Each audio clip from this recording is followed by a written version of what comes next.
ఈ శరన్నవరాత్రుల్ని పురస్కరించుకొని ఇంద్రకీలాద్రిపై ఉన్నటువంటి అమ్మలగన్న అమ్మ, ముద్దుపుటమ్మ, మూలపుటమ్మ అని చెప్పుకునే కనకదుర్గమ్మ అమ్మవారు ఈ రోజు లలితా త్రిపుర సుందరి అవతారంగా ఈ రోజు అందరికీ దర్శనమిస్తున్నారు.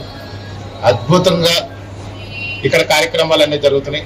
కూటమి ప్రభుత్వం కూడా ఏర్పాట్లన్నీ కూడా చాలా చక్కగా చేసినాయి. ఎక్కడ కూడా ఏ విధమైన ఇబ్బందులు లేకుండా, ఎక్కడ ఎలాంటి అసౌకర్యాలు గురవకుండా చిన్నపిల్లలకి పెద్దలకి కావలసినటువంటి పాలు కానివ్వండి, తాగునీరు కానివ్వండి అన్ని చక్కగా ఏర్పాట్లు చేస్తున్నారు.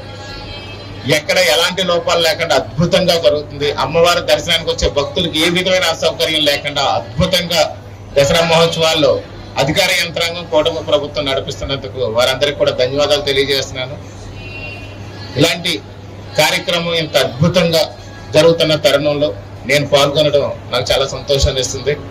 అమ్మవారిని కూడా ఈ యొక్క మన దేశం లోకం సుభిక్షంగా ఉండాలని గౌరవ ప్రధానమంత్రి శ్రీ నరేంద్ర మోడీ గారికి, గౌరవ ముఖ్యమంత్రి శ్రీ నారా చంద్రబాబు నాయుడు గారికి, గౌరవ ఉప ముఖ్యమంత్రి శ్రీ కొణిదెల పవన్ కళ్యాణ్ గారికి పరిపూర్ణమైనటువంటి ఆయురారోగ్యాలు ఇచ్చి ఆంధ్ర ప్రజలందరికీ కూడా అష్టైశ్వర్యాలను ఇచ్చి ఆంధ్ర ప్రజలకి ఏ విధమైన ప్రకృతి వైపరీత్యాల ద్వారా కానీ లేదా మరే ఏ ఇతర మార్గాల ద్వారా కూడా ఎలాంటి ఇబ్బందులు రాకుండా సుఖవంతమైన, సౌకర్యవంతమైన, ఆనందకరమైన, అభివృద్ధికరమైనటువంటి ఆంధ్రప్రదేశ్ లో ప్రజలందరూ కూడా అభివృద్ధి చెందాలని, ముఖ్యంగా మా రాజానగరం నియోజకవర్గ ప్రజలందరూ కూడా సుఖ సంతోషాలతో ఉండాలని, అష్టైశ్వర్యాలతో ఉండాలని, ప్రజలందరూ కూడా ఇష్టకార్యసిద్ధి, మనోవాంఛ సిద్ధిని అమ్మవారు అనుగ్రహించాలని మనస్ఫూర్తిగా అమ్మవారిని ప్రార్థించి కనకదుర్గమ్మ అమ్మవారిని ఇంద్రకీలాద్రిపై దర్శనం చేసుకున్నాను.